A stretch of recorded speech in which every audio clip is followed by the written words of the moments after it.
So you actually, if you love people and want an interesting vacation, it's a real fun time. And that got us involved in building some clinics in school and being involved in taking aid and basically spending the little amount of money that we made because it couldn't build a hospital, trying to expand and understand. So visiting eco-villages all over the world and connecting up with peace projects and environmental projects, because all that seemed like the same job.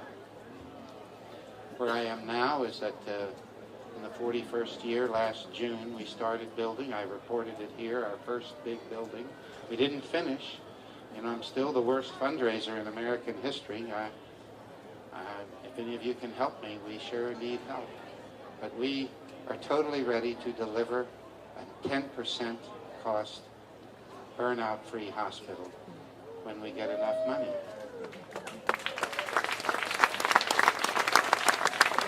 So if you're wondering how to take it to your house, if you're from an area where there are 10,000 families geographically who are paying health insurance, they might be paying somewhere near $14,000. And if that's the case, and you took 10,000 of those families in the first year and said, why don't we build our own hospital, that's $140 million. And Patch goes, I wonder how much Patch needs to build and endow his hospital debt-free, and it's endowed. Well, that would be $140 million. So a community of 10,000 families who are already paying that could have their debt-free hospital in their first decision to make themselves their insurance company. And then if they got together with 10 of those groups and then did the same $14,000, that's $1.4 billion. And that builds a referral hospital for those 10 small community hospitals. And then so in 2 years of the money you now throw away into an insurance company that doesn't like you, you have your primary and tertiary care facilities they don't have to do the things the ones do now. They can do that plus all the things and decisions you make for the 10,000 families or 100,000 families. And of course the people that live in those areas that can't afford it, that go to free, because you'd certainly want them cared for. Then what could happen if they put that $14,000 to themselves and had $140 million? What would they, maybe they would make slides in their community so that no one ever actually need to go in a car or even a bicycle. They just walk up some steps and slide over there. You know, you could do that across the country. You build a big tower on the East Coast, build a slide to the base of the Appalachians, then you build a big tower and then a slide to the base of the Rockies, and a big tower and a slide to the, so 3 slides cross country. You know, a little flair with the slides, maybe a loop-de-loop in Kansas. Okay, so now we can talk. You don't have to like anything I said. You can be in any way controversial if you want, or ask me any question. I have no privacy. I'm interested. Every single day on the phone and in the mail, I hear the bleeding heart of people who can't get care. Never a day goes by. I never get any break from it. Yeah.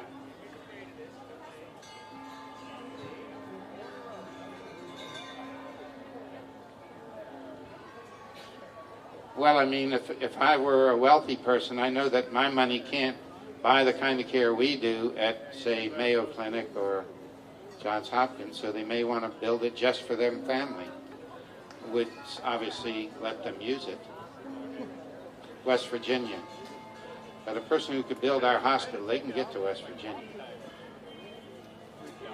I would take money from Dick Cheney, okay, which is my symbolic, if you're going, how low would he go? That represents the symbolic low, okay?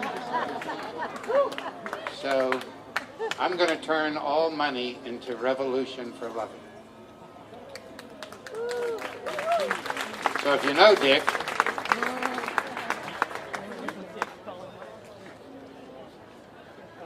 etc. Yes.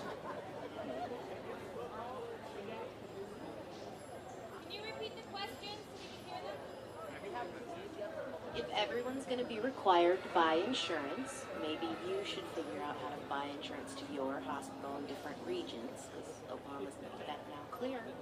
So maybe we could get you 10,000 families in all those regions.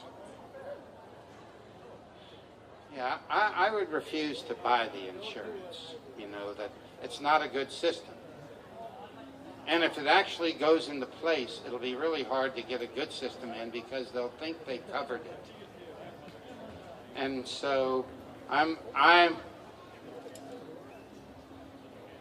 don't know how enthusiastic I want to be about a system that's not good, if you know what I'm saying. It's like, I know we don't have somebody necessarily that we're ready to use our nuclear weapons for, but I'd like them dismantled. You know, I'm not waiting so that we finally have someone current to point them to. Yes. Can you stand up and practice projecting? Or have me misinterpret? I do a lot of work with community self-determinism and climate justice. And one thing that we talk a lot about is how to fuse the two. So in terms of community self-determinism, it's like filling basic needs, like communities providing basic needs for themselves, which is really interesting in what you were talking about in terms of like family hospitals that are like self-powered. A big issue with that comes up is like if like someone is struggling, like there are people who like the Revolutionary Act, so if people are struggling to survive, how do you make climate justice part of that struggle, so people are aiming to like not only survive, but survive in a way that helps the world survive. And medicine is actually a huge problem for that, because like most hospitals and most medicine are, the way they're produced is like super draining on the environment. And I was wondering if you could speak to that in some way. Imagine doing that in 5 minutes. My library on the environment's about 2,000 books. Okay, I don't like to study something lightly. And so, actually nothing I study says we'll survive this century. That if we continue, and if I don't actually see a trend of it being different, I'm looking. I'm really optimistic and a bubbly guy because I don't think it's too late. So, the complexities of addressing climate change are vast. And how far and how fast can we possibly go to do it? I know, for example, if we built our hospital and we had 150 people living there, instead of them each needing a car, we could have 20 cars. Okay, so it's like when a person does 2 6-packs of Coke or beer a day and they cut back to 3. I'm celebrating the 3 and might shoot for none. So I think I've talked to audiences of 5,000 people and said, how many of you have read a book on global warming? And none have raised their hand. So let's just for fun, this is the Oregon Country Fair, so I know everyone's going to, don't fib, but raise a hand if you've read a book on global warming. Okay.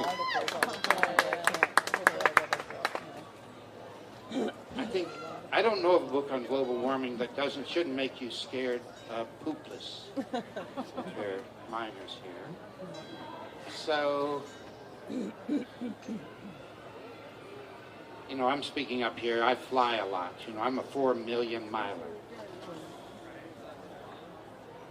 Mostly because I failed to build a hospital where I never want to leave. I want to work my butt off right beside the patients in our hospital. But I haven't found that magic, how to do that. So I know where I'm contradicting myself in that world big time. I long for the world because, you know, a 3-masting ship can take us anywhere. We found that out, and it did really good for getting people all over the world for a long time. It doesn't, and I think they could come back. I would actually like to get rid of the internal combustion now. I mean, from what I've read so many books on global warming. Hear me say it. Nothing I study gives me a sense we will not be extinct by the end of the century, or know that we will be. And I think it's because of looking at those things.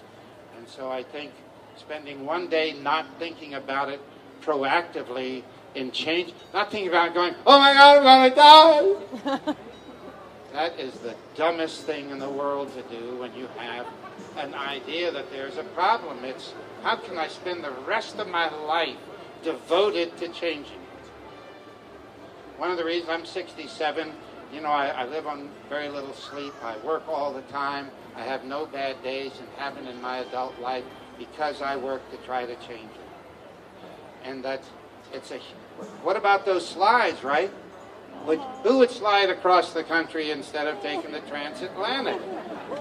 And imagine no roads, we just are sliding here, and you know, with a slide you don't have to destroy the land underneath, right? There's all those climbing vines on the, oh boy. So, you know, work for revolution. And in your age group, I can't imagine any young person not going, you know, killing themselves, which they're doing, or busting their butt to make this conversion. It's really, please, you know, I recommend actually 10 books on global warming, because this one will give you their twist, and that one will give you their twist. You know, 3 or 4 books on water. Who knows, raise your hand if you know something about organochlorines. Raise your hand high so we can see. Okay, they spend $160 million a year so that people don't know anything about them. Imagine if you did something bad enough, you had to spend $160 million a year to prevent people from knowing about it. I mean, Edwards spent a lot of money trying to get people not to know about it. Somebody else? Comments or questions? You can be as nosy as you dare.